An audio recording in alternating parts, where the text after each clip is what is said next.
SP আমি মানি চলিছিলোঁ।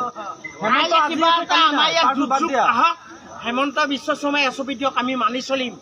কিন্তু জুবিনৰ ক্ষেত্ৰত আমি এছপি মানি নচলোঁ। যদি ইয়াত মদ খোৱা মানুহ পায়, কিবা মানুহ পায়, বিজেপি চৰকাৰে এৰেষ্ট কৰি লৈ যাওক, জেলত ভৰক, ক'ত কৰি নাজানো। আমি ৰাতিলৈকে এতিয়াৰ পৰা আছো, আমি ৰাতিপুৱালৈকে থাকিম, সদায় আছো, সদায় থাকিম। আমাৰ কথা এইটো, আমি বিজেপি চৰকাৰক এটাই অনুৰোধ কৰিছো, জুবিনৰ সমাধিৰ ক্ষেত্ৰত আপোনালোকে কোনো এছপি নলিয়াব। এছপি যাতে কোনো এনেকুৱা এছপি নাহে যে এইটোৰ পৰাই ইমান টাইমৰ ভিতৰত ইমান টাইমত। আপোনালোকক চবকে যি এছপি দিছে আমি মানি আছো, কিন্তু জুবিনৰ এছপি আমি কেতিয়াও মানি নচলো, কেতিয়াও মানি নলওঁ, ভৱিষ্যতেও নলওঁ, যেতিয়ালৈকে জুবিন দায়ে ন্যায় নাপায়। জুবিন ক্ষেত্ৰ নহয়।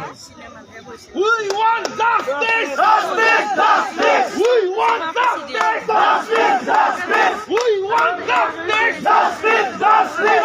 Jubin Da! Jubin Da! Jubin Da!